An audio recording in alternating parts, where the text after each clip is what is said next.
What's up, gardeners? Devin is here, and today I am in the middle of creating a memorial garden for my wife Samantha's. Her grandmother has just passed away. Her name was Rosa, and I had a few of these shrub roses growing out here just kind of in the middle of the lawn with no rhyme or reason, and I thought this is a great opportunity to make this a little bit more beautiful as a commemorative rose garden for her grandmother. So what I'm doing is I'm making a little bit of a modern update on a classical formal rose garden.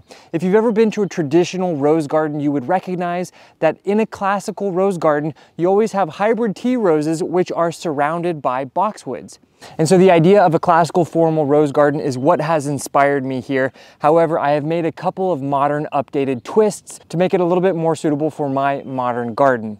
Now, traditional rose gardens are surrounded by boxwoods, Buxus sempervirens, which is a European plant.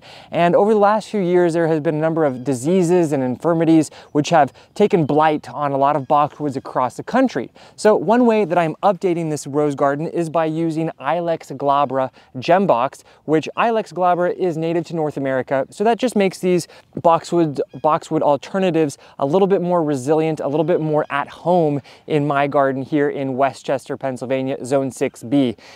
And the other twist that I've decided to take is that rather than growing your traditional hybrid tea roses, I have opted for a shrub rose that still brings beautiful fragrant flowers. In particular, I'm growing Brindabella roses from the growers, from the breeder's Suntory. Now, these Brindabella roses have the performance of a shrub rose with their disease resistance and their low maintenance, but they offer really beautiful, richly colored, incredibly fragrant flowers, which I think every rose should have.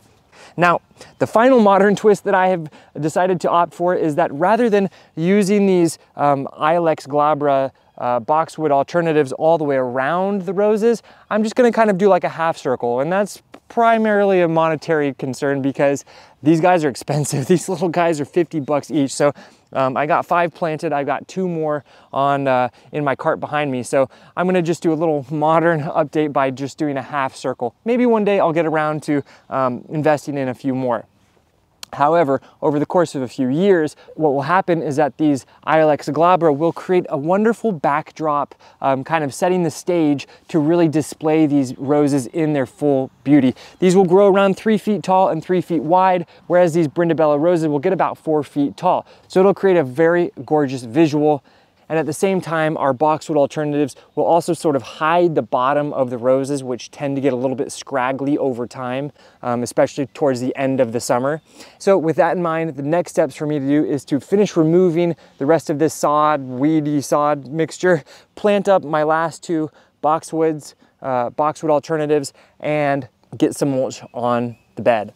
All right. Now, when you're starting a new bed, removing sod is probably the least fun part of the job. I opt for one of these sharper blade spades to sort of just slice underneath the bottom of that sod. Just trying to get like a couple inches is all you really need to do.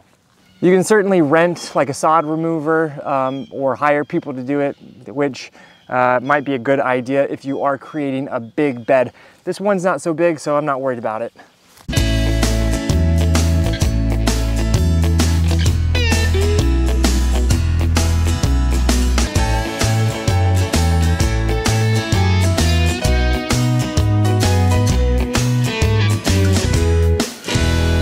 My main concern is that I planted these roses out a few years ago, and so I really need to be careful when removing the sod around those roses to ensure that I'm not damaging those plants at all.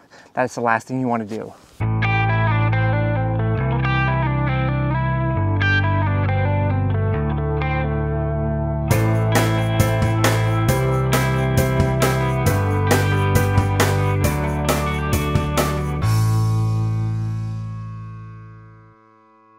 All right, so as you can see, I removed most of the sod as much as I could. Anything that I couldn't get, well, I will be covering with mulch anyway, so it should be okay. We're gonna be adding like 3 to 4 inches of mulch, which should keep all the weeds at bay.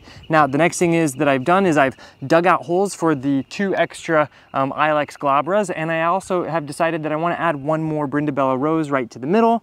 So let me show you guys how to get this rose planted first. Nothing overly complicated. Pop it out. Nice root system.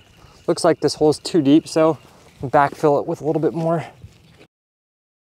I'll break up those roots like we always do. You can see my soil on the rose is already nice and moist. I always like to pre-water it before I plant it up. It's a good recommendation. That looks about good. And now I'll just backfill it with the same soil that I dug right up, but I'll make sure and kind of crumble it up so that it is easily assimilated back into the hole and reduces any potential air pockets. You can go like that, break it up.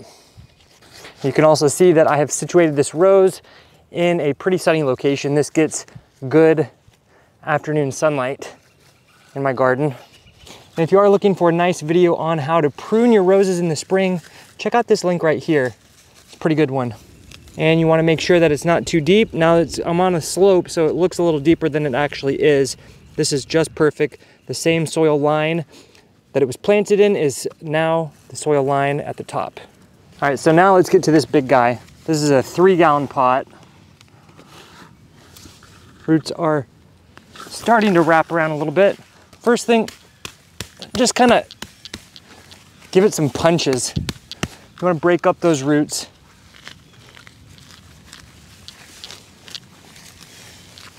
Now, as we know, Ilex glabra, or if you are going with traditional boxwood, they are a woody shrub. So those get planted a little bit higher up than, say, a rose necessarily would. You want a little bit of extra flaring off of the crown, just a little bit above the top of your ground level when we're talking about woody evergreens like our boxwoods or trees.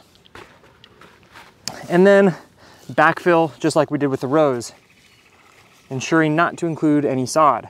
Rather than using any soil amendments, I'm a big believer in simply backfilling with what we dug out, because some of the more recent research out there shows that when you backfill with fresh potting mix, oftentimes that will kind of coddle the roots of whatever you're planting, and they'll be so comfortable in that amended soil that they'll never really kind of go beyond. So the latest research shows that backfilling with the soil that you have naturally in your own garden is the best way to create the healthiest, most long-lived, largest plant possible.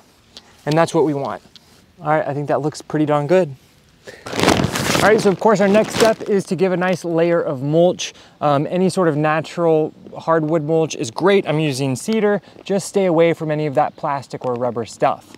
And when we're spreading the mulch, we want to get it all the way around our shrub in a nice thick layer, but we don't want to like jam pack it right up next to the trunk or to that main central stem area. That can cause some rot and or diseases. So we give it a little bit of breathing room, about an inch or so, just away from that main stem area of everything.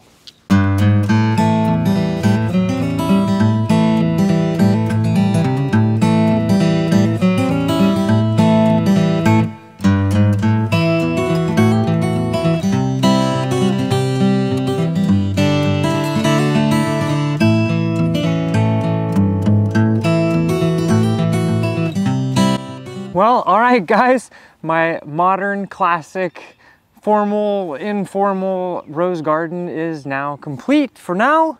We'll check back in 10 years and hopefully it looks something cool. Well, yes, we're all very patient as gardeners, and hopefully every year these plants just get a little bit larger, a little bit more beautiful, and a little bit more as Mother Nature intended. Anyways, I hope you continue to join me on this journey of watching and learning about Mother Nature. Don't forget to subscribe to my channel if you haven't yet and you would like to continue on this journey together. Anyways, thank you guys for joining me here on Plant Vibrations. I'll catch you soon. Ciao.